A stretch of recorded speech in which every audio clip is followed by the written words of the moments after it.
இன்னைக்கு வீடியோவில் என் ஹஸ்பண்டோட பர்த்டே கேக்கு நான் என்ன ஃப்ராஸ்டிங் கொடுத்தேன், எப்படி டெக்கரேட் பண்ணேங்கிறது தாங்க பார்க்க போகிறோம். ஃபஸ்ட்டு ஸ்பாஞ்சை வெட் பண்ணுறதுக்கு மில்க் வாஷ் தாங்க கொடுத்துருந்தேன். அது கூடவே கொஞ்சம் ஃப்ரெஷ் க்ரீமும் கண்டென்ஸ்ட் மில்க்கும் அதில் ஆட் பண்ணியிருந்தேன். ஒயிட் ட்ரஃபிள் கேக் பண்ணுற ஐடியாவில் தான் நிறைய ரெஃபரன்ஸ் பார்த்தேன். பட் எதுலேயுமே விப்பிங் க்ரீம் இல்லாமல் இல்லை. சரி நம்மளே எக்ஸ்பெரிமெண்ட்டில் இறங்கிடலான்னு சொல்லி கனாஷ் வச்சு தான் நான் ஃபுல் ஃப்ராஸ்டிங்கும் கொடுத்துருந்தேன். நம்ம கேக்கோட ஃபுல் ஃப்ராஸ்டிங்குமே கனாஷில் கொடுக்குறதுனால நான் 4:1 வந்து ரேஷியோ எடுத்துட்டேங்க கனாஷ்க்கு. ஸோ ரொம்ப ஸ்டிக்கியாக ஃபீல் ஆச்சு நம்ம சாப்பிட்றப்போ.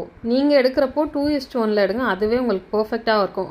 கொஞ்சம் லிக்விடாக இருக்கும், பட் நீங்கள் ஃப்ரிட்ஜில் வச்சு செட் பண்ணிட்டீங்கன்னா உங்களுக்கு ஃப்ராஸ்டிங் கொடுக்குற அளவுக்கு கரெக்டாக வந்துடும். நான் டெக்கரேஷனுமே ரொம்ப சிம்பிளாக தாங்க பண்ணியிருந்தேன். ஒரு சைட் ஃபுல்லாக சாக்லேட்ஸ் அரேஞ்ச் பண்ணிவிட்டு ஒரு சைட் பர்த்டே டாப்பர் மட்டும் வச்சுருந்தேன். எனக்கு ஃபைனலாக அவுட்புட் பார்க்குறப்போ ரொம்ப சாட்டிஸ்ஃபைடாக இருந்ததுங்க.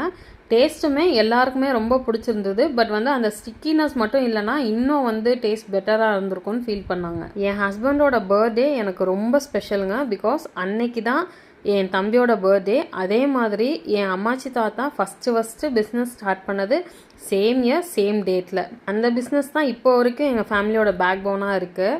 So somewhere I fell so connected. இது எல்லாமே யோசிக்கிறப்போ வி ஆர் டெஸ்டினேட்டட்ன்ற ஃபீல் எனக்கு இருக்கும். நம்ம லைஃப்பில் நடக்கிற ஒவ்வொரு விஷயமும் அதே மாதிரி நம்ம கோ த்ரூ பண்ணுற ஒவ்வொரு இன்சிடென்ட்ஸுமே ஹேப்பன்ஸ் ஃபார் அ ரீசன். எனக்கு இந்த டெஸ்டினி இதிலலாம் ரொம்ப நம்பிக்கை இருக்குங்க. உங்களுக்கு எப்படின்னு கமெண்ட்ஸில் சொல்லுங்கள்.